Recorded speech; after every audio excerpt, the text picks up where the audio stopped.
Okay, we're going to get started. I want to welcome you to this Campbell Institute debate.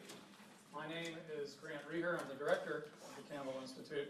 And obviously, you are the hardy souls here at the campus, the ones who were willing to brave the zero temperatures, the power outage on Euclid Avenue, and I want to thank you very much for coming tonight. I want to especially welcome the undergraduates who are here. This debate is really about and for you. I want to also welcome those that are watching the debate on our live stream, and in particular our Maxwell Alumni Network. I'm sure they all are watching from someplace that is warmer than here. From a historical perspective, the timing for our debate is extremely good, even if from a weather perspective it wasn't so good. It was 50 years ago that the Surgeon General first issued the report that linked cigarette smoking to several deadly diseases, and a new report was recently issued that put additional diseases on that list that are linked to smoking and tobacco use. So the question before you tonight is whether we should ban all tobacco from the entire campus, not just smoking in and around the buildings, but all tobacco from the entire campus. And this is something that the school has considered before in some kind of form, but so far not so far decided to do. And if it were to do so, it would be joining about 2,000 other colleges and universities that have banned either smoking or tobacco entirely. Now, this is a very complicated issue that obviously affects our lives here on campus, so this debate is not just an academic enterprise. We're very fortunate to have, I think, a really, really great set of folks to debate this issue. They've donated their time here tonight, as well as their preparation time, in order to do this, and Campbell and Maxwell are both very grateful for that. I won't introduce them to you because you already have their short bios in the brochure that you were given. I'll just simply identify them, and then you'll meet them as we go along during the debate. In favor of the proposition, we have, in the order in which they will speak, Dwayne Ford and Cliff Douglas. Against the proposition, we have Alexander Curtis and Senator John DeFrancisco. Now, I do want to thank Kelly Coleman, Bethany Wallowender, and Brooke Weinstein of the Campbell Institute. They've worked very hard to put this event together. And I also want to thank the great students from the Public Affairs program who are helping us out tonight. Let me very briefly go over the ground rules and the expectations, particularly for what you can do to make this evening a success, because your participation is going to be essential in this. The more specific ground rules are in the handouts that you received when you entered. First, please silence the beeping devices on your phones and other electronic devices that you have. And as I've said, there are 4 panels now that are going to debate this proposition. And to start, the speakers will alternate between each side, and each speaker will have 7 minutes to speak. And we will start with the affirmative. The negative always gets the last word in debates such as this. Then they'll have an opportunity as teams to further rebut and question what the other has said. After that, we open it up to you. You'll be able, in the time remaining, to pose questions or make points directed to one or the other teams. Now, once you are recognized for this purpose, and I will call on you, I want to ask you to do 2 things. We have 1 microphone that will be passed to you, so it's very important that you do these 2 things. First, you wait for the microphone, because if we want to have your comments part of the audio archive of this event. And this will be kept by Maxwell, made available on YouTube, and it will also be made available by WRVO Public Media. Second, that you're brief in your points and you're to the point, and that you give the microphone back to the usher after you've stated your question or made your point, because we've got to get that to the next person. I'm sure that there's going to be a lot of you who will want to speak, and we have limited time. After we do all that, each team will have a very brief chance to make a closing argument. And then after that, you are going to render your decision based on what you've heard. And I'll say more about that at the end of the debate. We'll have a reception outside, and you'll have a chance to meet the debaters and continue the conversation out there. There's one last thing before we start. I don't think it's going to be an issue tonight, but I'll just say it anyway. As I previously said at these events, some of you are here, I hope, because you're wrestling with this question. You're trying to figure out what you think. You're trying to figure out how to vote. That's great. Others may be pretty sure what they think, and that's fine too. All we ask is for mutual respect and civility. I think that covers it. So now, if you would, if you could give an opening round of applause to the debaters, and after that, Dwayne Ford will start us off with the first set of remarks in favor of the proposition.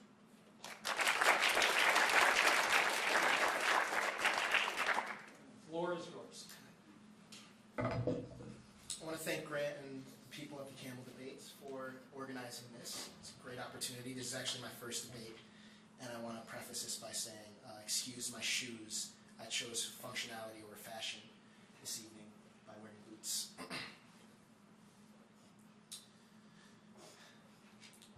So before I begin, I want to pose some questions to the audience. So by show of hands, how many of you want to be positive and influential members of your community? Almost all. Okay, all of you. And how many of you want your community to be positive and influence your life? All of us. Okay, good. Well, here, our community is Syracuse University, and it actually has a policy concerning community. The SU policy for university ethics and integrity is an extension of our, or the university's, commitment to make every effort to provide a safe and healthy environment for all members of the community, to encourage low-risk choices that will not compromise a positive living, learning, and working experience for each member of the community. I'm here today because I believe that a proposed tobacco-free campus for SU is completely consistent with its ethical and integral mission to achieve this safe and healthy environment that will not compromise a positive living, learning, and working experience. The issue of smoking and using tobacco products on this campus is, in fact, an issue of ethics and integrity, personally, socially, and environmentally. Personally, we all need to be healthy to be able to positively influence our community. And there are some ingredients in cigarette butts that do promote health. There's chocolate, coconut oil, pineapple juice extracts, sugar, things of that nature. But most people don't worry about those because there are many more chemicals that do the exact opposite. Arsenic, which is found in rat poison, methanol, the main component of rocket fuel, formaldehyde, or embalmment fluid, and carbon monoxide, which is found in car exhaust fumes. And many of you know all of these things are deadly when consumed. Even the ingredients I stated to you before that sounded harmless and innocuous are not technically so. Chocolate, when burned, produces a chemical, theobromine, which may open up the air passageways and make inhalation easier. And sugar, when burned, produces acetaldehyde, a chemical that acts synergistically with nicotine to enhance the addictive effect on the brain. Smoking kills more Americans than AIDS, car accidents, alcohol, fires, heroin, homicide, cocaine, and suicide combined. But this is nothing new. We all know that smoking is bad for you, that it leads to various chronic illnesses and health problems. There have been hundreds of studies that have scientifically proven that smoking and using tobacco products are bad for your health. But what about your social responsibility to our community? Well, to be a positive influence on your community, we must certainly be positive to those around us, our peers, our coworkers, etc. So let's see if smoking and using tobacco products accomplishes this goal of positivity. Again, we can see proven scientific evidence that says it does not. As many of you have heard, smoking does not just affect the person doing it, but it also affects those in their immediate surroundings. Secondhand smoke has been found to cause ear infections and respiratory infections in children, as well as heart disease and lung cancer due to long exposure in adults. There is no safe level of secondhand smoke. But then again, like I said, many of you have already heard this.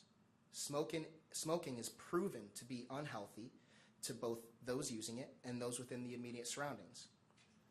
But what about environmentally? Well, currently cigarette butts are the single most commonly collected waste item found each year in parks and bench cleanups. They account for about 25 to 50% of all the litter collected annually from roads and streets, and they are by far and wide the #1 source of litter in the world. Cigarette butts are toxic and contain all of the carcinogenic or cancer-causing agents that are found in full cigarettes, and nicotine that makes full cigarettes so dangerous. They are not biodegradable. They are not biodegradable, not to mention they are unsightly, and they harm every landscape they touch through burning and are consistent problems for landscapers. When it rains, these cigarette butts are washed down the drains into our harbors, beaches, and rivers. They pollute the ocean with their toxins, and many marine animals have been known to eat them by mistake. As we know, these butts are deadly and have been found in the stomachs of young birds and sea turtles and other marine life. There are over 400 chemicals in cigarettes, and every time you smoke one, those chemicals are released into the atmosphere, polluting it and making our air quality just a little bit worse with each puff. I can't smoke a cigarette and say it's harmless any more than I can put pesticides into a river and say it's not harmful. If I smoked one cigarette outside, it isn't going to destroy our atmosphere.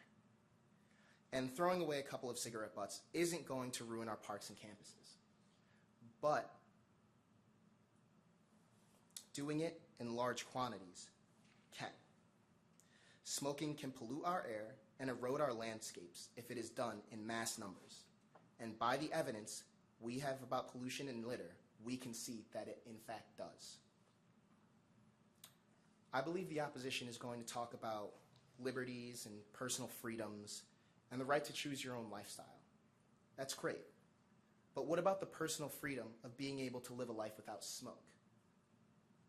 What can we say for the people at UVA or the children in the Golisano Hospital right next door to campus? The SU policy for university ethics and integrity is an extension of the university's commitment to make every effort to provide a safe and healthy environment for all members of the community, to encourage low-risk choices that will not compromise a positive living, learning, and working experience for each member of our community. And all of you said that you wanted to be positive and influential members of your community. Well, Cliff and I are here tonight to show you how smoking and using tobacco products are contradictory to serving as that type of asset to Syracuse University. Thank you.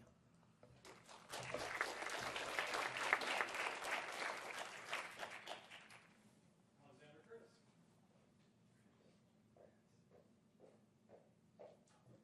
Good evening, everyone, and thank you for joining us here tonight. It has been an honor to represent the voice of the student body here. Over the past couple of months, I've been meeting with students and faculty to gather their opinions and their sentiments on this very divisive topic. And as a voice of the students, both as a president and a representative for the Student Association, it has been really fantastic to hear what students have to say about this topic. Now I'm going to delve a little bit into the history of this particular discussion here on campus, because I'm sure for some of you who have been here a few years or so, you would know that this has been no stranger to Syracuse University. So back in 2011, the 55th session of Student Association attempted to install a ban on campus. They had a 3-year plan to do so, so it actually would be taking place right now had they been successful.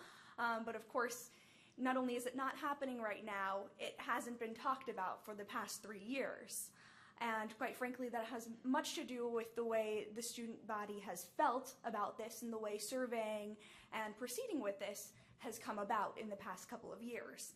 So I'm going to go back to the Colleges for Change survey that was implemented here on campus prior to the 55th legislative session.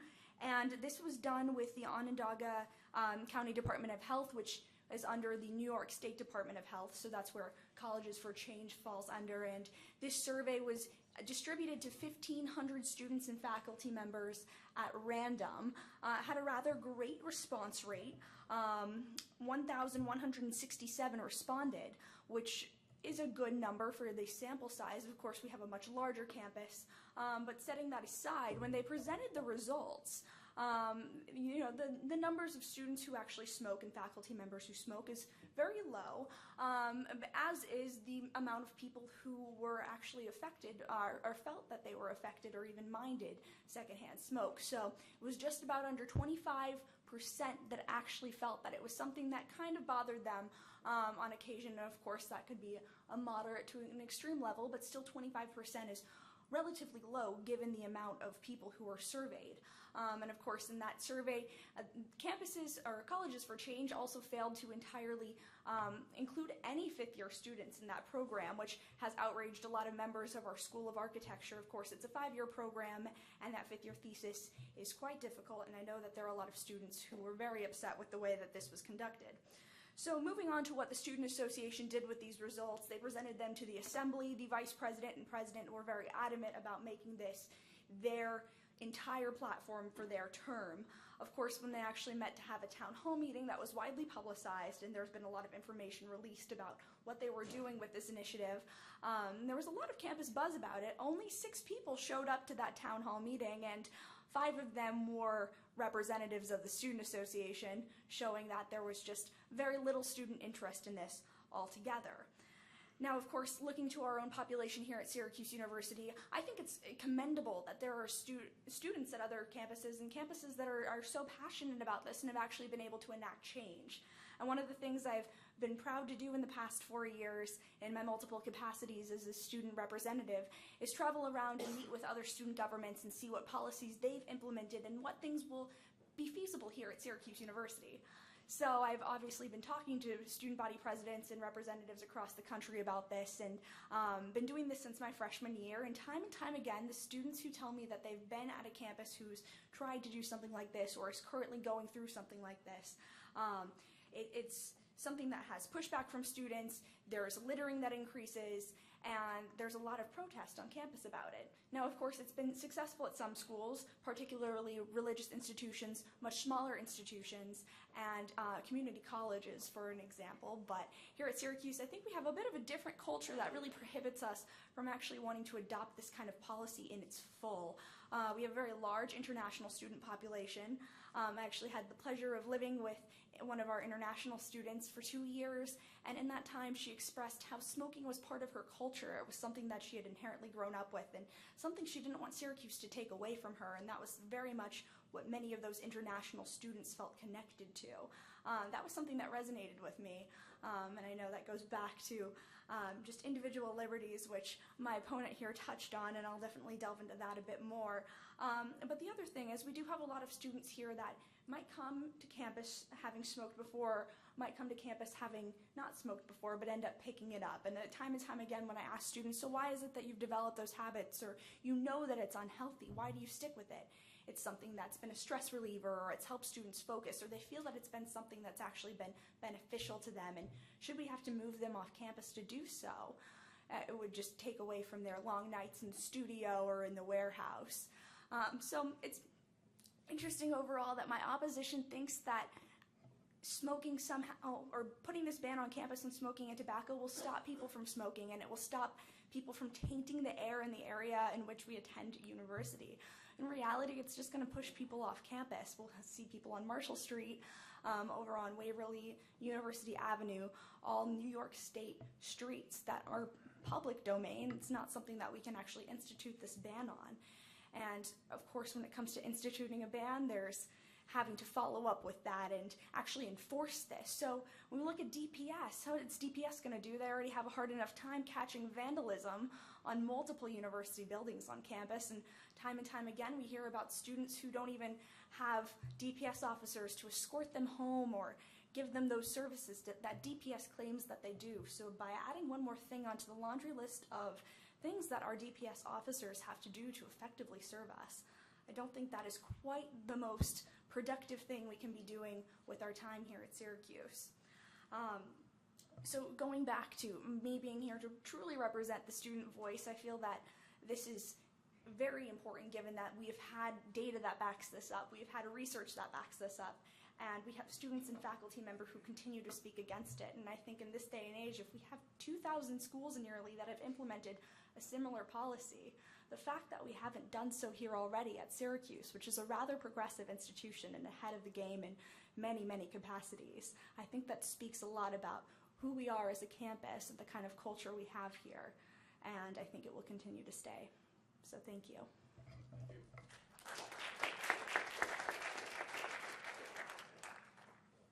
Cliff Douglas. Thank you, Grant. I want to thank Grant and the the Campbell Institute, all of you for coming today, my esteemed partner, Dwayne, who in a sense is a hard act to follow, but in another sense easy because he's laid the groundwork so well for our position. And thank you as well to the Senator and Ally for participating with all of us tonight. I want to touch on a couple of things. First of all, I'm not superstitious, but I brought my lucky pen. And this is a pen that I picked up in October down in Columbia, South Carolina, where I was attending a summit at the University of South Carolina, which is the flagship college in that state, in the deep south in tobacco country, which at the time of that summit in October adopted a fully comprehensive tobacco-free college campus policy, one of now a couple of dozen in South Carolina, and it just went into effect this month on the 1st of January. And I like to cite that example because it, like another school, which led the way starting 3 or 4 years ago, the University of Kentucky, has shown that those schools in traditional tobacco-dominated parts of the United States can take this kind of action. And they have made clear that those of us from other places, like Syracuse, New York, or where I come from in Ann Arbor, Michigan, I'm with the University of Michigan, where I teach at the School of Public Health, and I teach tobacco policy.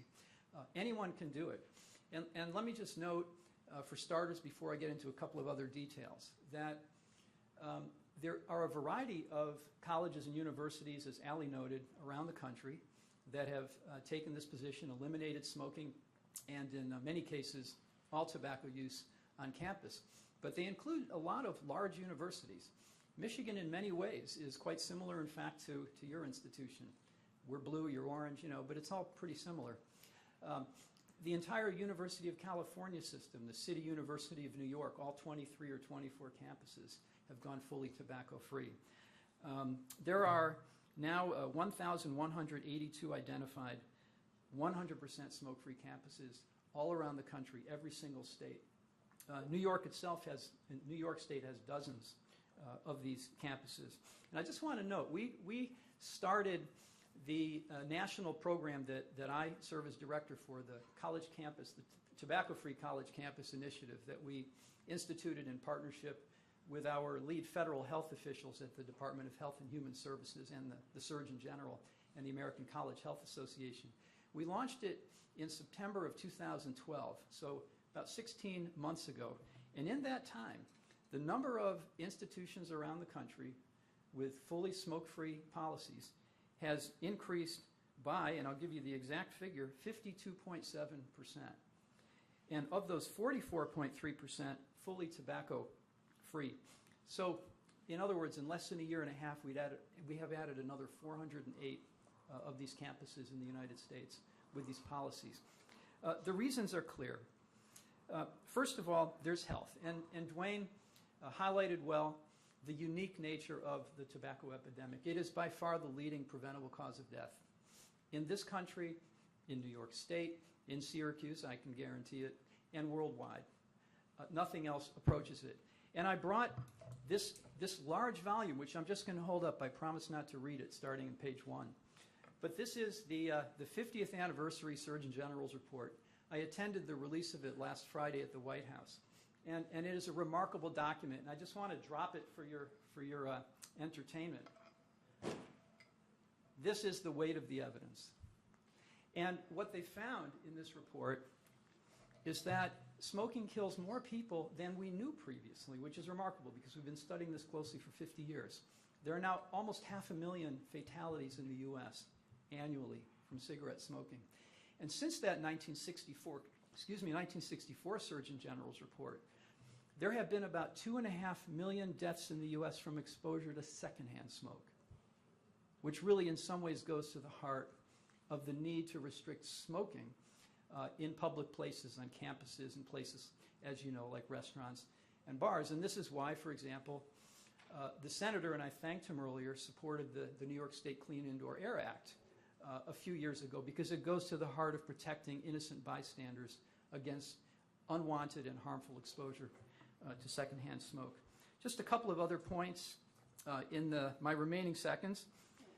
To go to another issue that was raised, these policies are also effective We have data from the University of Michigan, places like Indiana University and others who, based on surveys and observational investigation, have found that these policies significantly reduce tobacco use by members of the community, by students, by staff, by faculty. At the same time that they are protecting people, they're helping people quit, because 70% of people who smoke cigarettes say that they want to quit. And we joked earlier, Mark Twain once said, "Quitting smoking is easy. I've done it lots of times." In other words, it's a decision that requires support, and it requires environmental change to give you the kind of environment that supports your wish and your choice to actually overcome this difficult addiction. Ultimately, I think that it's about determining our values regarding the role of tobacco and the epidemic it perpetuates in a higher educational setting. We are in a unique place where you are, where I am. We are leaders that many people look to in our communities and across the nation. And the fact that the tobacco-free norm has snowballed from a handful of schools, almost none in fact, in 2005, to nearly 1,200 as of this month in 2014, shows that these policies are not only popular, but our universities don't want to remain stuck in the past.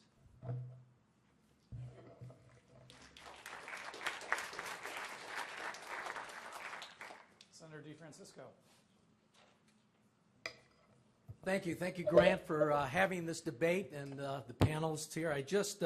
I'm a member of the New York State Senate. I'm chairman of the Finance Committee, and I've been in the Senate for 21. This is my 22nd year.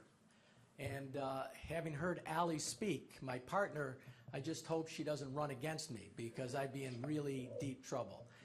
In any event, this is a serious issue, and it was mentioned by one of the prior speakers that in my judgment, it's a question of liberty. The more government gets involved in everyone's lives, the less liberty there is. Now, I don't smoke. I never smoked. I think anybody who smokes is foolish. But some people either have an addiction or choose to smoke, and you could put all the warnings you want on cigarette packages. You could put a skull and crossbones, and people will continue to smoke, whether it's an addiction or not. The question isn't whether smoking is bad for your health. I think that's been proven without any question. And yes, I did support the Indoor Clean Air Act, because there is a cause and effect of secondhand smoke in a situation where you have no choice but to breathe that secondhand smoke. And you're breathing the secondhand smoke because you're in a confined area. And in legislation, and I think all of life, the question like this has to be determined by balancing the respective interests. Is the harm that we're trying to stop, does it outweigh taking away personal liberties? Now, there's a substantial difference, in my judgment, and I hope yours, from sitting next to someone in a classroom who's smoking, or sitting in a lunchroom next to somebody who's smoking, and somebody who's walking on Mount Olympus 30 feet away from wherever you are, smoking a cigarette. Now, the chance of ever getting serious injury from secondhand smoke on a whole college campus is, to me, not sufficient to outlaw someone who is doing a legal activity in this country, whether you like it or not. I don't like it. Doing a legal activity. So you balance things whenever you see legislation. And I think the balance here is someone's personal liberties should not be impaired. It's interesting. I was a graduate of Syracuse University in 1968. And in 1967, there was a very brave individual. And this brave individual did a very brave thing. At that time, the drinking age, by the way, was 18. I've tried to get it back to that age again, but unfortunately, old people make the laws. And they're always more enforceable or easier to pass those laws when the young population votes less than the older population. But in any event, this individual was on, I think, I'm looking for the dorm because I forgot where it was. Del Plaine. Is there still a dorm, Del Plaine? Okay. He had the audacity at a time when Syracuse University banned alcohol on campus. In 1967, the spring, he had the audacity of popping a can and drinking that evil beer against the Syracuse University policy. And ironically, even though beer is very bad for people, if you do it in excess, the university turned around its ban on alcohol and allowed it on college campuses, believing that the students should have their own, if they were of age, they should make their own decision on this.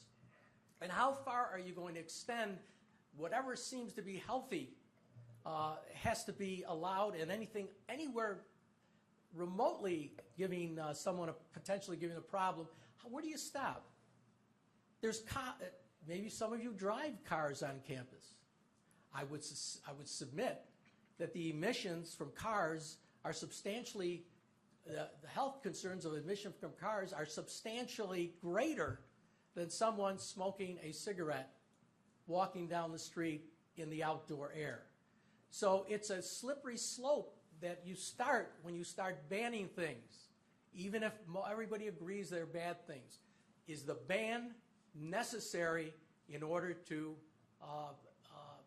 deprive people of their personal liberty? Now, there was a mention of the environmental issue, and the environmental issue about butts being all over and some fish eating them. Those were some of the remarks, and that's really bad for the environment. Well, if you want to deprive someone of their liberty, you have to look, in my judgment, on alternatives to a total ban. What's the alternative? Make it a violation or some type of penalty for discarding cigarettes on the ground. It's loitering. And if you want to have a law like that, you're not depriving someone of their rights in a legal activity that can't be shown to have affected anybody but themselves in the outdoor area. Ban the littering, which is less restrictive than banning the smoking entirely. So it's easy to have these things come up in this day and age where liberty is chipped away as we go forward. Actual case that we talked about in the Senate last year or the year before. Bloomberg in New York City wanted to ban buying soda in a 16-ounce container. You can't buy soda unless it can't be greater than a 16-ounce container. Now, are you kidding me? So you carry 2 bottles instead of 1? But this was supposed to help the problem of obesity. And I can give you other examples because Governor Patterson wanted to tax sugary drinks. And we can talk about that as we go further. But it's a slippery slope. Balance the respective interests. And if the harm does not outweigh the remedy, then we better think twice about chipping away at our liberties. So we should not adopt this ban. Thank you.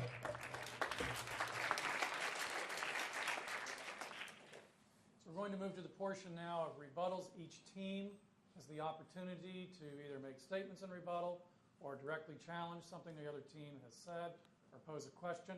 We start with the affirmative team, and then we'll go to the negative team. So you have the microphone to share between you, and I will pass it over for responses. Okay, so I will start by rebutting a couple claims or statements made by my opponent. First, starting with Allie Curtis. So she first opened up with the fact that SA in the past passed legislation to call the university to go smoke free, and said that it hasn't since been brought up because of enforcement.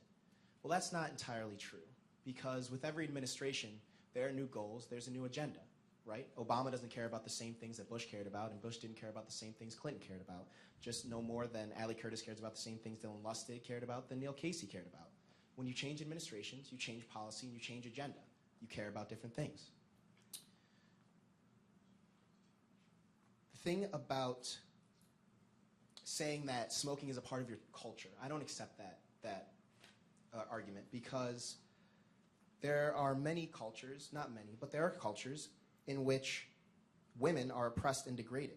Can those people then come to SU and say, well, it's my culture to oppress and degrade women, so I should be able to continue to do that on this campus? Absolutely not. And I don't think that asking a DPS officer to get out of his car every once in a while and tell a student to stop smoking is going to prevent any real action being done by DPS or our law enforcement. And that is not our only means for enforcing this law or this policy. You don't have to do it through negative punishment, which we've seen is not how our generation responds to things. We respond with positive reinforcement. So why not give incentives or positive reinforcement for those who don't smoke and already have a healthy lifestyle? There are many ways to go about it. Now I'm going to move on to some of the comments Senator DeFrancisco made. So the senator claimed that it's different being inside because I can't move away from someone who's in a lunchroom next to me smoking or at a bar smoking. But in many instances, I don't know about you guys, but I've seen where I get out of my lecture, my class, and you have 6 or 7 students standing right outside the door that are lighting up. Senator, can I not go to class then? Should I just avoid class so that I can avoid secondhand smoke? Of course not. Now, of course, driving on campus and car exhaust fumes are more dangerous and more harmful of an air pollutant than smoking on campus. However, I have a lot of friends in education who have placements, who have to go to high schools and go to teach students. They can't walk from here to Manlius or Fayetteville. They must take their car. On our breaks, I live in Rochester. I'm not going to walk to Rochester with all my luggage. Obviously, I'm going to take a car or some form of transportation. And yes, that's going to pollute the air, but that's a necessary evil. No one has to smoke a cigarette. No one has to use tobacco products. Now, when talking about enforcement, yes, it is another option to say that, we can smoke, but we just can't throw our cigarette butts away. That is an option, but it is not the wisest option I would pose to you. Because how can we say that it's okay to carry cigarettes around, but after you're done smoking them, if you're 100 feet away from the trash receptacle, you're going to have to hold that cigarette butt a little bit longer on your walk and go out and walk out of your way to throw it out in the receptacle. That is not feasible. If we're going to talk about feasibility, there's no way that that's feasible. No one can stop people from littering. So I would say that that is not a proper alternative to a tobacco-free campus. Thank you, Dwayne. I'd just like to add a couple of comments. There are 3 areas I'd like to very briefly address. One has to do with this issue of the health impact outdoors, because there are some misconceptions about that. It's worth knowing something about the science around that. The libertarian issue that's been raised, and always is, by the way, when these policies are considered. At the University of Michigan, there was some opposition from students who took, and others who took a libertarian position. Basically, a few people who were very vocal, and those concerns were taken under sincere consideration. We had town halls. We had every member of the community who was interested come forward and provide testimony, and there were some excellent discussions. And then very briefly, this notion of the slippery slope. If you take action on tobacco, won't you be next legislating hamburgers and fruit drinks because they have a lot of calories? First of all, outdoor exposure. Well, let me start by saying this is not the key issue. Secondhand smoke, even at the University of Michigan, it was on the table. It was part of the consideration. But above that, we actually focused on the notion of promoting a culture of health among our community. But let me address outdoor issues. Exposure to secondhand smoke has been found scientifically to have negative health impacts anywhere. And it does occur at sometimes significant levels outdoors.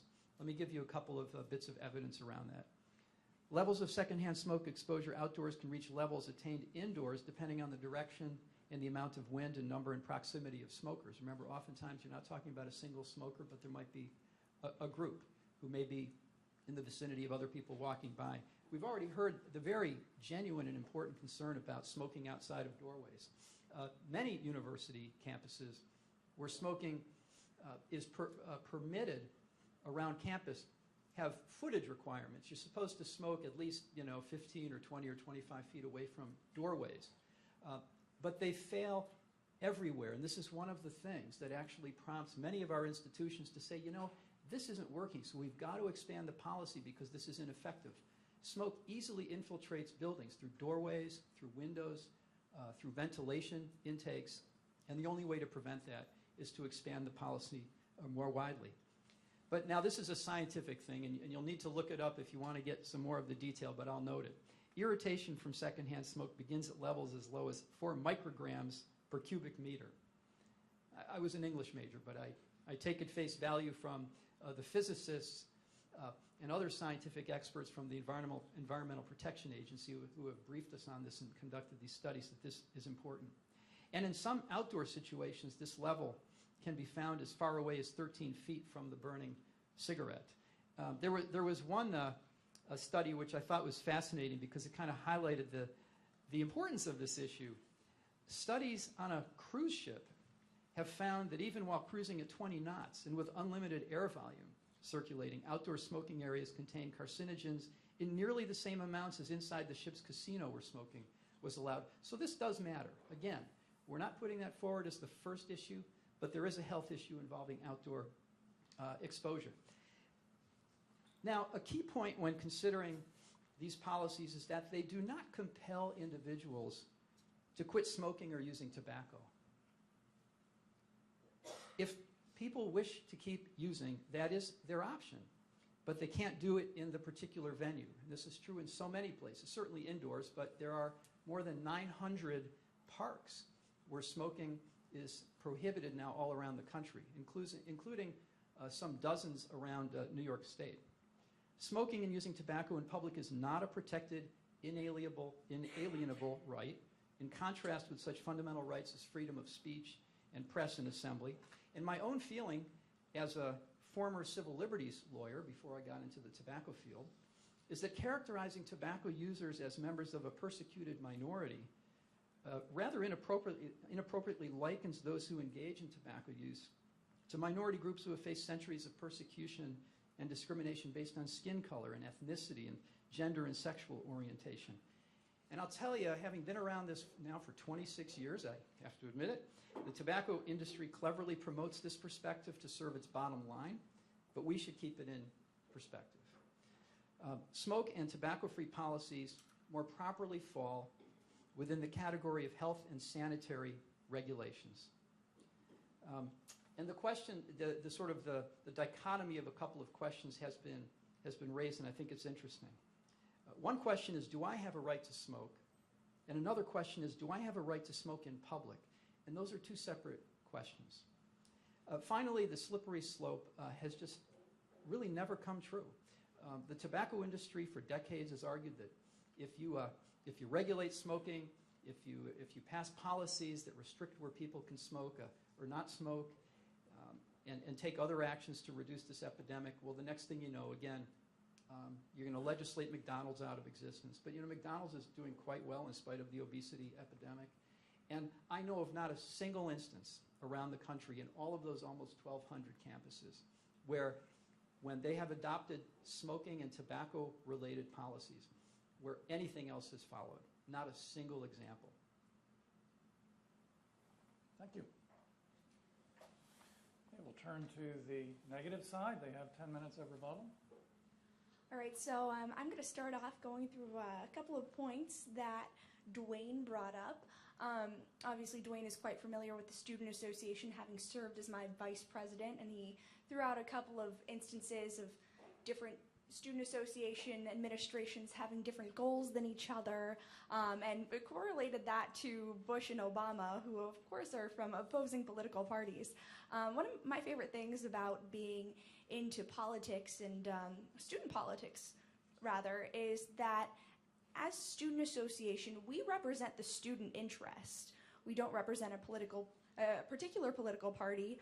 I didn't choose to affiliate with a typical, or rather, either political parties during my term in office because I felt that I'm here to solely support the voice of the students and just that. And the fact is that after we had surveyed students and faculty and tried to gather some support and have some town hall meetings and get their input, it really wasn't something that a majority of students or many students at all really favored at this campus. And that's why it has been dropped, and I'm glad that we're having this conversation again, because it's something to always reconsider and talk about as any productive institution, but it's clearly something that just has fallen by the wayside because it doesn't have that support that it would at other campuses. And that really brings me into my next point. Dwayne touched on my point on campus culture. And yes, I did bring up a little bit about some other cultures having that as a background, but that's not where I was going with my argument. I was going with the argument that Syracuse University has its own individual culture. And that differs from a lot of these other schools that have these policies, be it smoke-free, be it tobacco-free. It's just not something that necessarily fits in with our institution. And I talked about religious schools and smaller schools and individual freedoms and liberties. And I, like the senator, do not smoke. I'm a big health freak. I'm all very much in support of having a healthy culture on campus and actually supporting that. But I don't think it's within our power to be regulating what people choose to do. We have sugary sodas on campus. There's junk food, alcohol, things that college students really enjoy. And I don't think it's within any authority to actually regulate whether or not we're engaging in that. And leading on to the third point that Dwayne brought up about enforcing this with DPS officers, there have been a lot of other venues we've talked about as far as enforcement, and one of those things could be advisors or faculty members or different administrators on campus actually ticketing people who are smoking. So for example, what if you're a professor in a department and you step outside and you go to smoke, of course there's the ban on campus, and your advisor or your supervisor gives you a fine. Well, okay, what happens if you're a tenured faculty member? What does that do? It's just another slap on the wrist. There's nothing that can actually be enforced with that, or a student's Bursar account. That's another thing that has been brought up before, is fining students every time they're caught smoking on campus. It's really not feasible. We don't have the manpower to enforce that. As I said, we don't have the manpower to enforce a lot of other things going on our campus. And what the opposition really seems to be grasping onto, and they tried to refute this in their final point, but this won't stop people from smoking. It really won't. I mean, even in Australia, where they've put graphic images on their boxes of cigarettes, you still have people smoking because they're addicted.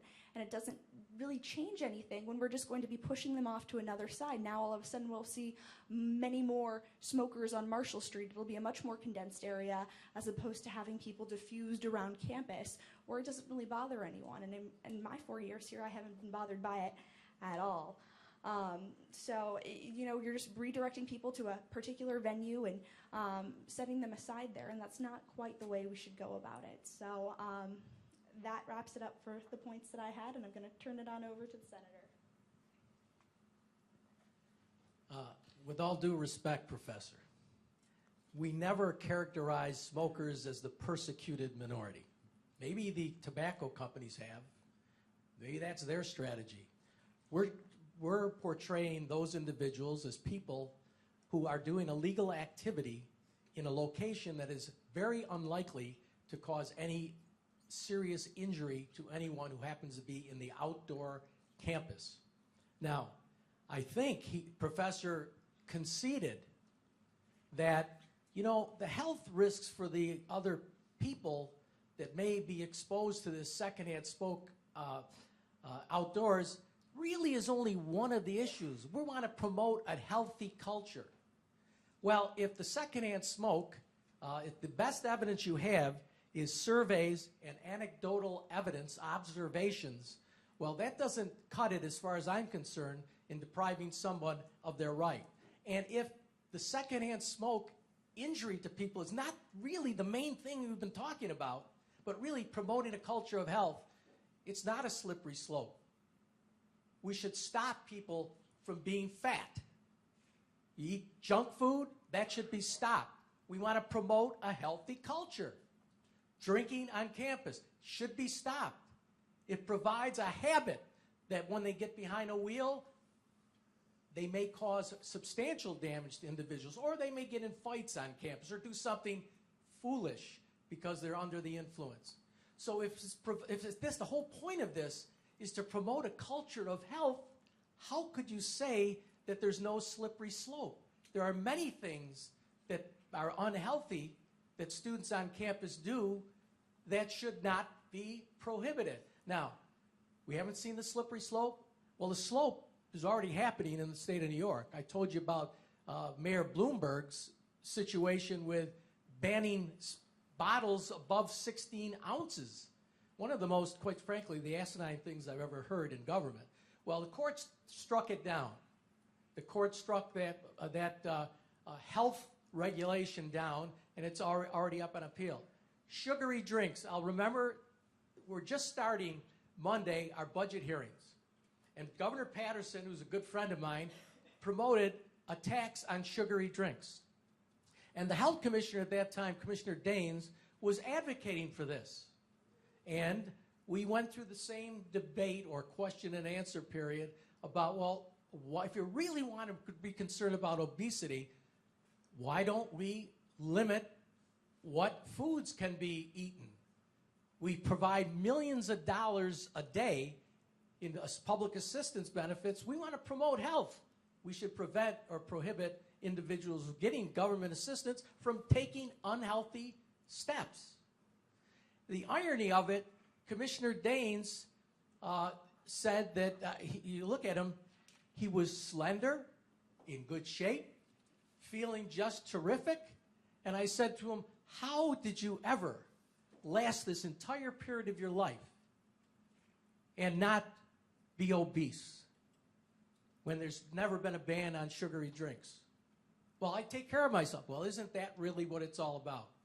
You have an obligation to society to protect yourself in order not to raise health costs and the like, but you don't have a right to legislate unless the risk that you're trying to outlaw, or the risk you're trying to deal with, outweighs the limitation on individual freedoms. And I submit that the health risk of fast foods, high-fat foods, is substantially greater than the health risk of secondhand smoke when people are walking outdoors. It was mentioned a moment ago that what if we walk out the door and there's people smoking? Well, we walk on the streets all the time, and there's risks on the streets all the time that we have to prevent in some way to stop. But let's suppose he's correct. Well, again, when you're balancing the respective interests, in my judgment, when you're taking away personal freedoms, you have to make sure you're doing the least you possibly can. And some places within this community have banned smoking in the outdoor areas where people are moving in and out because of the congestion in those areas. But to promote and advocate a proposition that everywhere on campus is no smoking, that's much more restrictive than you have to be. And lastly, and I think the most instructive part of this whole debate so far has been, if secondhand smoke's really only one of the things we're worried about. We want to promote a culture of health. Well, so do I. But you can promote a culture of health much easier in various other types of activities. Right now, and I'll stop here, I have a bill that calls for the governor to have a governor's commission on physical fitness. And those are the positive things to do to try to enforce physical fitness and not banning individuals when there's no harm to them. Thank you.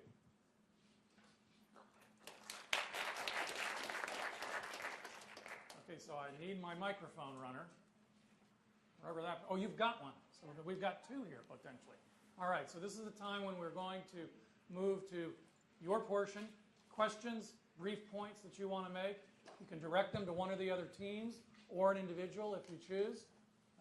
Who wants to jump in first? Got that gentleman right there. Where's the microphone? Here, pass it to him. Pass it to him. Okay, so This is why I'm not Phil Donahue. I need that microphone back, sir.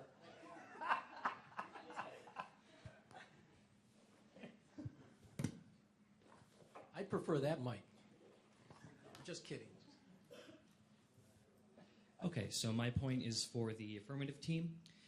First, to our friend from the University of Michigan, I'd like to say go green. And secondly, I'd like to bring up a point that Allie touched on. A ban on tobacco products on campus isn't going to stop everyone from using them. It's just going to push them to other places. And there's the possibility that sending all these people on the fringes of campus, it's cold out in case you haven't noticed, away from heated buildings and areas that are out of the reach of DPS, the police, becomes a safety issue. So I wanted to know what you had to say about that. Sure, thanks. Michigan State is green. Yes. University of Michigan's blue.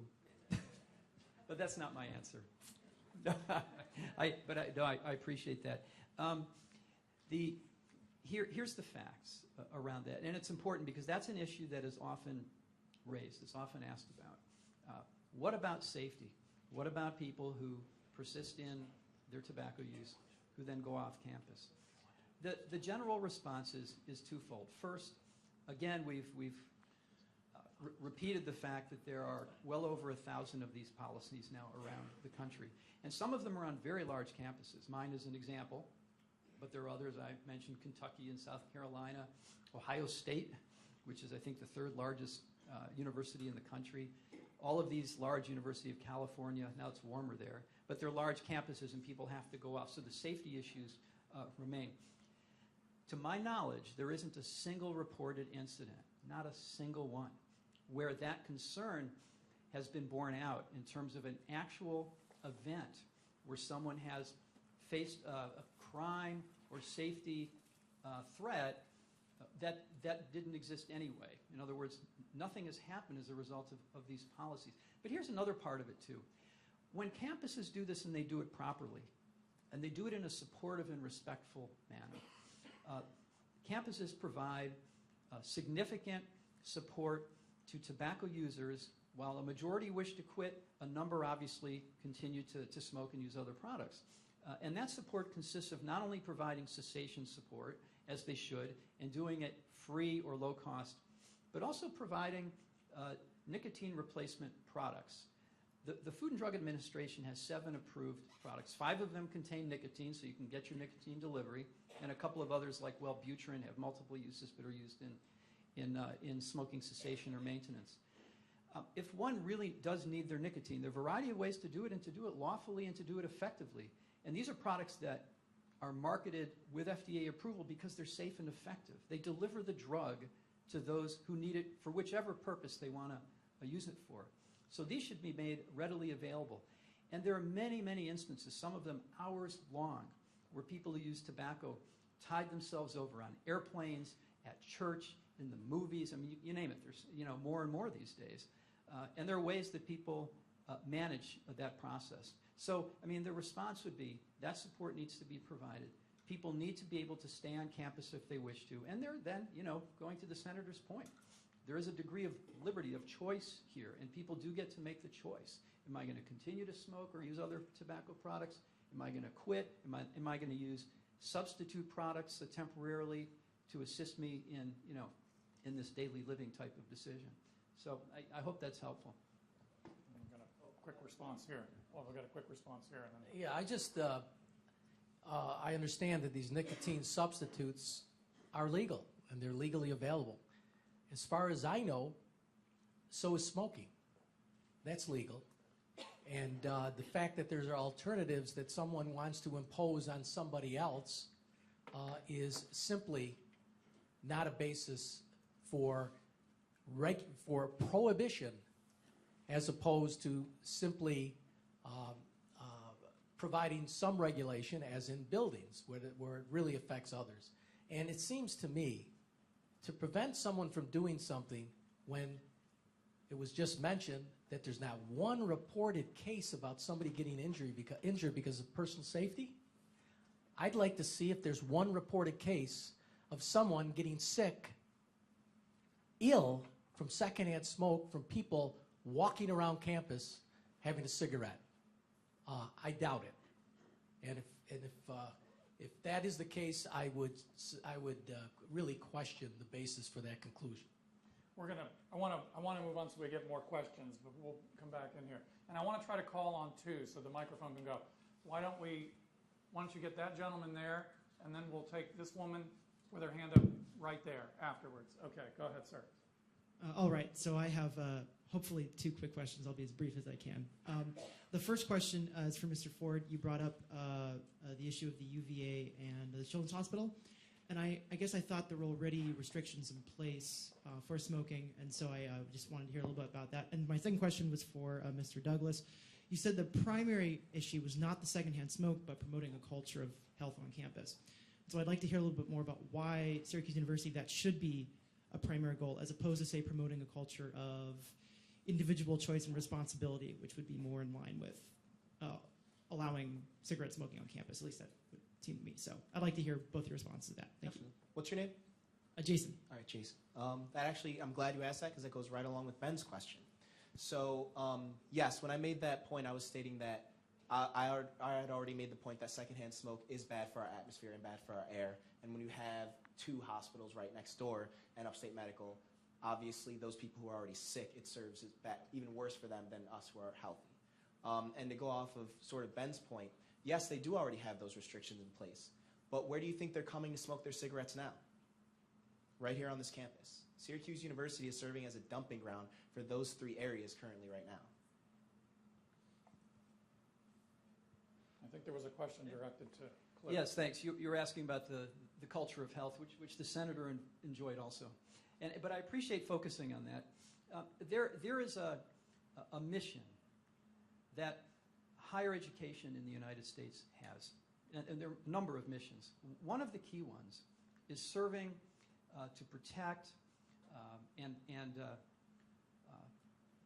support the current health and the future of its student body, as well as the broad workforce on campus. There are thousands of employees and staff, faculty here, as there are at my university. And so when Dr. Bob Winfield, who is the Chief Health Officer of the University of Michigan, who runs our health service for both or all of the Ann Arbor, the Dearborn, and Flint campuses, proposed eliminating smoking on our campuses, affecting many tens of thousands of students and many more faculty and staff. The objective was support the university's mission in that regard. And there is a sort of a legal term. It doesn't appeal to all students, by the way, but I'll just note it. A university serves in loco parentis for the student body. It's almost as though it's serving in the shoes of parents, especially younger students who first come in out of high school. It has a broader duty than to simply support the notion. Again, I come from a civil liberties and even a libertarian background, and believe me, I just like to keep hands off in general. But universities have recognized increasingly that we are dealing literally, truly, with a uniquely devastating epidemic. Half of all long-term smokers die directly from their smoking.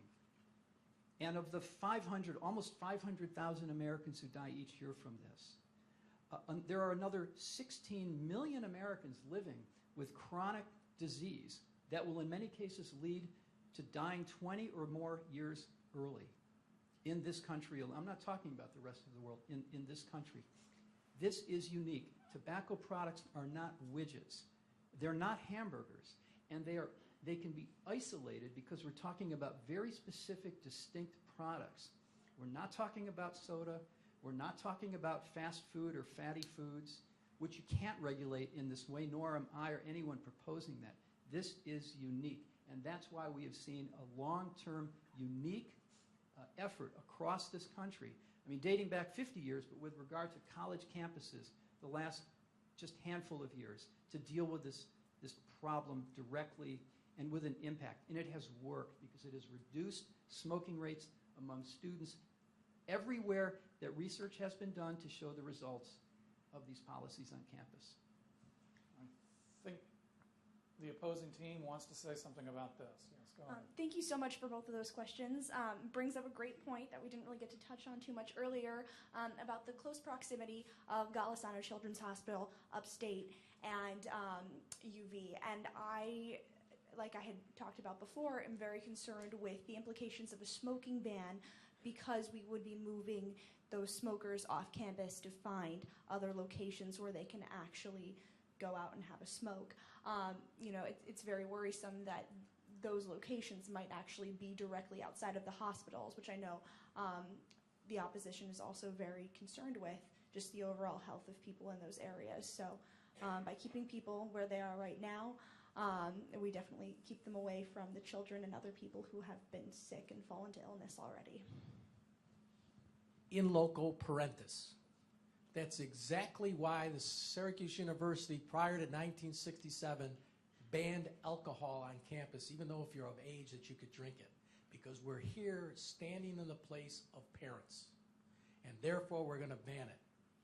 The fact, in real life, let's talk reality, not some Greek, Latin statement that was maybe more relevant in days of old. The fact of the matter is you come to college for a reason, to learn, to make your own decisions, to try to make the right decisions, but to get different points of view. And that's the way to convince people not to smoke, by providing the evidence that the professor provided as to how bad it is for you. And that makes sense, but you're making your own decision about your own life. And when the student opponent here says that, yeah, we are concerned about secondhand smoke. The only thing I heard as far as proof of that was when the professor stated, there's been studies shown that there's been irritation to somebody, as far as I think 16 feet away or something. Well, irritation is not a health hazard. Logic and reason at a college campus is the way to have a healthier college experience. Go ahead. Well, first I'd like to thank both sides. You both have very convincing arguments, and it's been interesting to listen to. I'd like to continue on the hospital theme. As a freshman last year, I lived in the BBB dorm complex, and I don't know if any of you guys have actually walked down there onto Irving Ave, but every time you step on campus, you see maybe half a dozen nurses and hospital workers sitting there smoking. They even have paint cans ready to put their cigarettes in. So not only do we have students on our campus smoking, but we are kind of like the safe haven for those hospital workers to further create the secondhand smoke on our campus. And just as a freshman, where our retention rates are already not as high as they could be, it's a deterrent from staying here, and it really isn't the best thing you want to see in the morning. And also, when you have to go back home and you see smokers right outside your dorm, even when they consistently move the ashtray containers 25 feet away, they're always going to be under the overhang because it is cold here. So I think anything we try to do could only improve the situation, even if it doesn't work at all. I think it would be a good symbolic gesture. So I'm curious what you think about that side of the hospital situation. And you're directing that question to the negative, I assume. Yes, okay. Who wants to take that? Well, one of the things that I've been able to discuss with a lot of other student government representatives across the campus is, in fact, how do you provide alternatives? Of course, there are the alternatives I've heard as extreme as removing smokers' receptacles altogether, and that's when you really get a littering problem, which I think we can both agree is not something that anyone wants with those cigarette butts. But, of course, there's the 25 yards, which is difficult with Syracuse, or 25 feet, rather. The most feasible alternative I've heard of that I would actually be in favor of at Syracuse is having a smoker's hut or smoker's gazebo, which would be removed. You still have protection for people from the cold and an area away from the doorways, because I agree, it can get a little overbearing at sometimes. But by providing that, you have people who are trying to remove themselves from the situation, from people who don't want to be surrounded by smoke. And if those people who are smoking feel offended or can't take the heat, if you will, of being in one of those smokers' huts or smokers' gazebos, then maybe it's a good time that they actually start to subside those bad habits. forgot what I was going to say. I guess what I was going to say is that it goes back to my point about balancing the respective interests. If there's a least restrictive way to accomplish the goal rather than a campus-wide ban, Ally had mentioned exactly one of those alternatives, and that's what we should be looking for when depriving someone of one of their rights. The young woman with the green scarf has called on herself, but let me see who the next person to ask a question is. We'll get that gentleman right there. We'll just get, okay, so you pass it to him and you're done. Go ahead. Okay, I'll pass it to him next. This ties a couple of the questions together, and it goes to the issue of both the smoking in front of the buildings and the smoking from the VA hospital. Well, the smoking issue from the VA hospital has driven their workers off their campus and onto ours. As someone who parks in the parking garage, because that's my only available parking, I have two options to get up to campus, both of which are blocked by VA smoking. I walk up past the law school, where there is a group every morning smoking, and into the Maxwell School, where there is a group smoking every morning. Who protects my civil liberties? Because you said no one is impacted. I have asthma. I have to walk through that smoke, and I have to use my inhaler every morning.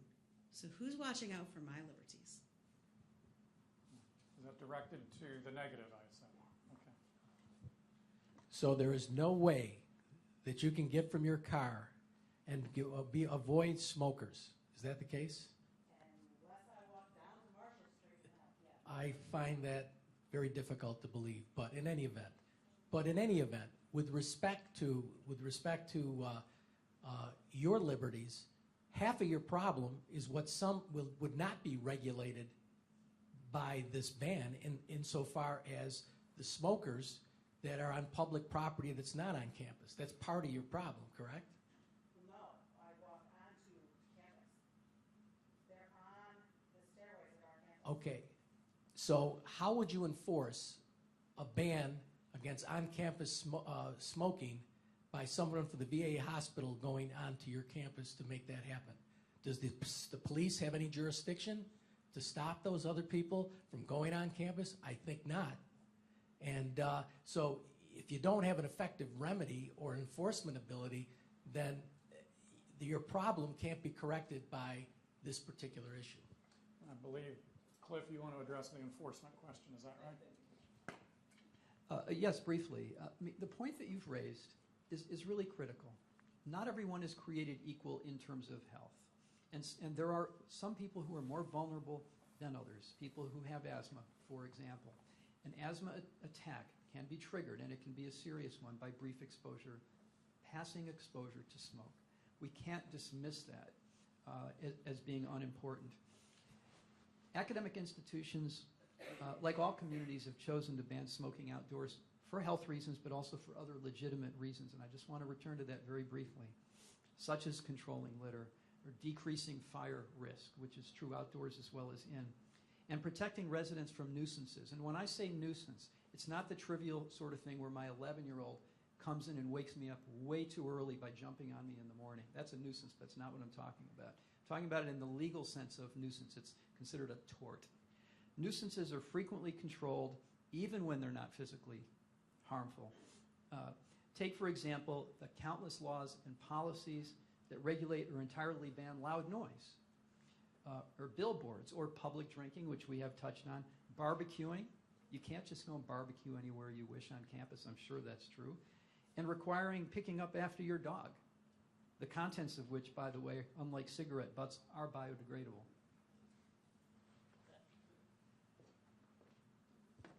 Hi, my name is Connor, and this is towards the negative. And my question is, I don't smoke, but my roommate does.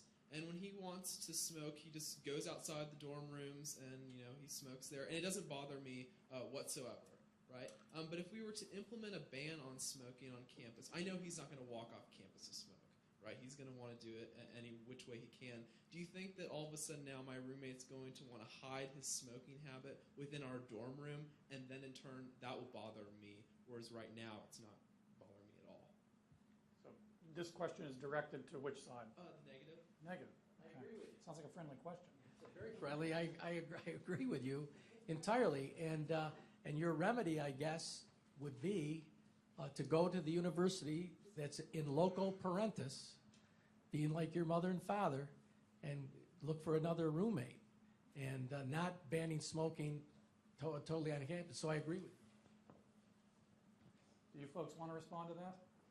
Yeah, briefly.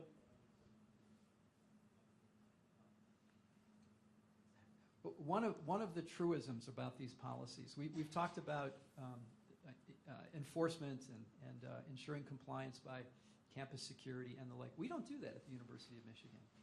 We do it through communication, building public awareness, and what we have found with college campus policies, just as we have found consistently for years now with smoking policies in restaurants and bars and workplaces, etc., is that these policies are mostly self-enforcing. Most people are actually rule-abiding and law-abiding. Are there exceptions? Of course there are. At Michigan, we have these places around campus, a handful of them we refer to as hotspots, where people will, hide behind a wall or a building, and we do butt counting, and we figure out, okay, how common is it for people to go and smoke butt count? I know it sounds extremely racy, but it's what it really is. And But again, the point is that it's mostly self-enforcing. There are always anecdotes about violations, and they're real. But we know from our experience at Michigan, and we have studied it statistically, we've got solid data, that smoking rates have dropped. There's much less active smoking on campus. The policies work. But what you've raised is important, and it's something that needs to be addressed. But we don't do it in a policing sort of way. We do it with information and community support. Quickly. Quickly. Very quickly. And I guess I would pose, if the policy were in place, then smoking in your dorm room, which was already not okay on the campus, would be akin to smoking marijuana in your room. And I'm sure your roommate, don't answer the question, but doesn't smoke marijuana in your room. And so, it's kind of the same thing. So you can't really do either or. Before we get to the next question, I want to ask a really quick question that I would ask each team just to give me a yes or no answer to. I'm looking for the common ground here. Would each team be amenable to the following? The university comes forward with something like this that it says up front is an experiment. So the slippery slope is acknowledged, but the idea is we're going to try this for a year, and then we are going to build into the process a reconsideration of the experience of that year and decide whether or not this actually worked, if your worries that the negative put forward come true, if the benefits that the positive put forward come true, and then we go from there. Would that be okay with you folks? Not with you. Would you be willing to try the experiment knowing that it's going to be reconsidered in a year? Well, I'm holding the mic. One of my first efforts, and it's not a yes-no, but it's almost a yes-no. When I first started on this in 1988, I really should run for office, shouldn't I? I coordinated the national airline smoking ban campaign for the health community, and which was highly successful. That actually followed what you're talking about. Congress actually first enacted a temporary ban to see what happened after 2 years. So that was a yes. And it was made permanent. But no, I wouldn't approve it in this case because this is 26 years later, and not a single campus in the United States has done that. And yes, no?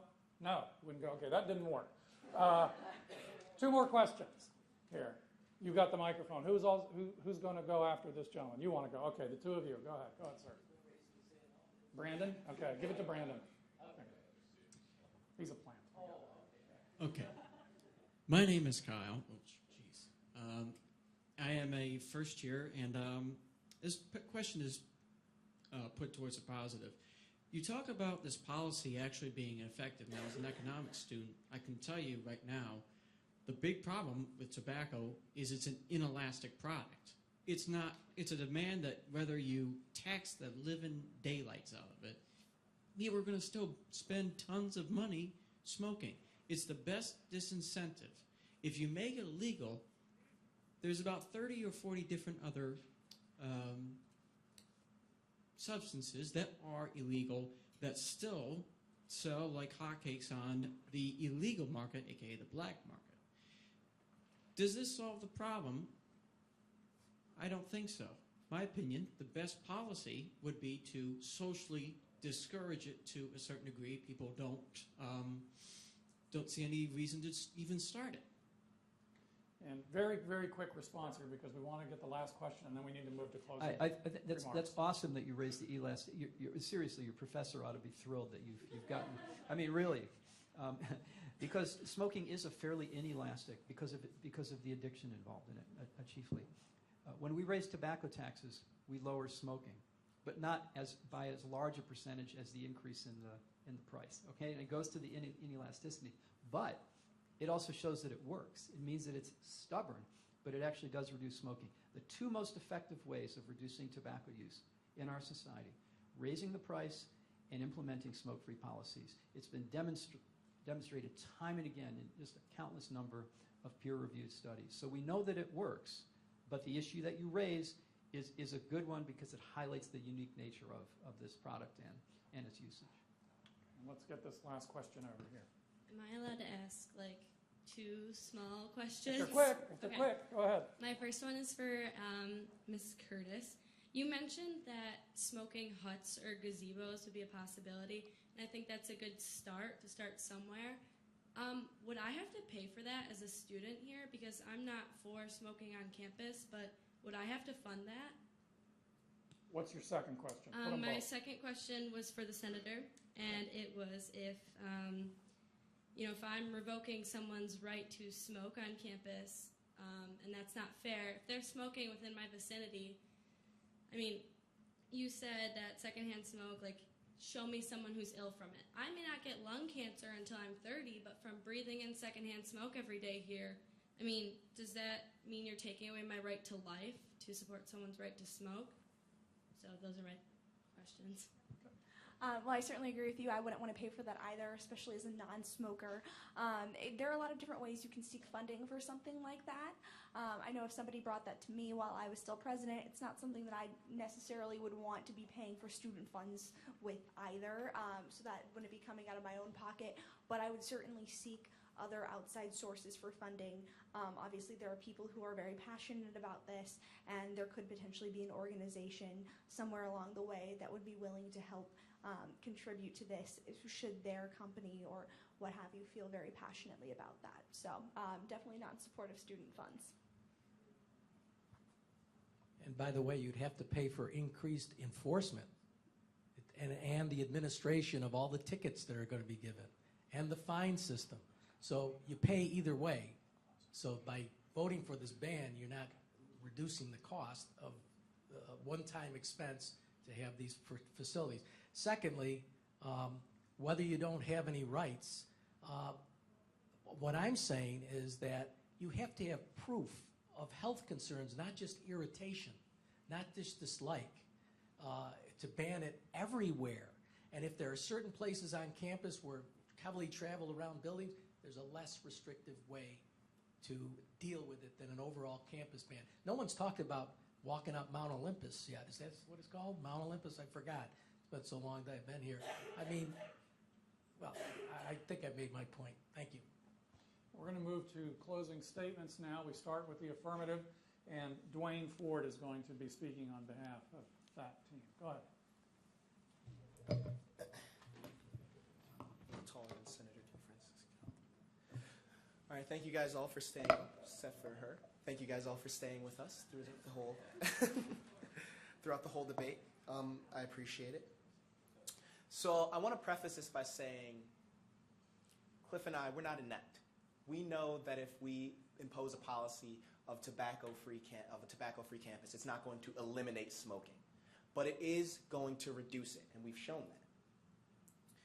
And if we want to talk about feasibility, as the question was raised, good luck getting a campus to pay for these smoking huts, to pay for new places for people to smoke instead of getting rid of this smoking policy, of getting rid of smoking. In which case, the fines that people will accrue would to pay and help out ameliorate some of the costs for the policy.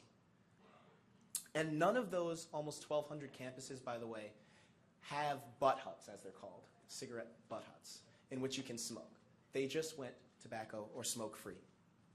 Now, we have a very exciting proposition in front of us. To be able to take one of the step towards creating a healthy environment for our students, faculty, and other members of our community.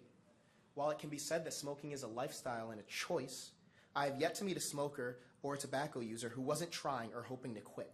We all know it's a nasty habit, and most sane people don't want to poison their bodies, but it makes people feel better.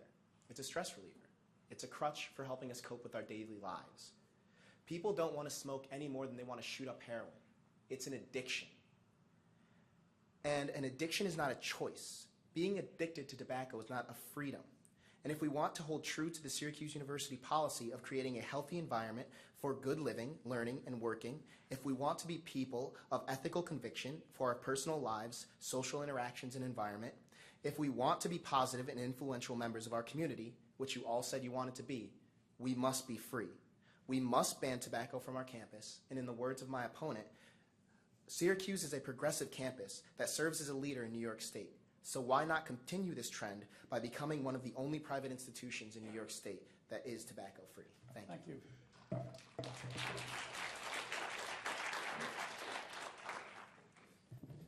Senator, you have the final word here. Oh, that's very good. Thank you. With respect to the freedom that was just mentioned, that's what this is really all about. I believe the people of this campus would prefer to be free to do what they choose to do as long as it's not going to materially affect someone else. And they have done that by banning smoking in dining halls, in dorms, whatever locations that are indoor, because there's a substantial risk of secondhand smoke danger. But before you start banning everything because you're irritated by it or it doesn't feel right for you, you've got to have some kind of evidence that that's in fact the case. And there's been no evidence presented in this debate that secondhand smoke is going to affect, other than irritation, 16 feet away, is going to affect somebody's major health risks, or may have a major health risk for someone. At least it doesn't outweigh the individual freedoms. Also, it's kind of interesting. The question, the comment was just made, this is an addiction. So we have people that are addicted to cigarettes. By this ban, they would have to walk off of campus, find a place near another section of the city of Syracuse in order to satisfy their addiction. And some people already have nicotine alternatives that have chosen not to do that. So without proof that there's a substantial injury to somebody, the campus-wide ban is overreaching, and it should not be adopted. And I do believe very strongly that's a slippery slope. There may be something like maybe drinking beer that maybe you partake in from time to time that isn't offensive to you, that might be the next step on as far as campus bans are concerned. Thank you.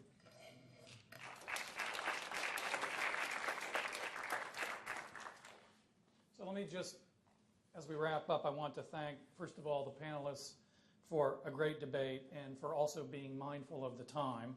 And I also want to thank all of you for contributing. I think you made some great points and asked some great questions that advanced the debate even further. I have one reminder to make about the voting before we leave, but first, let's give the debaters and ourselves another round of applause.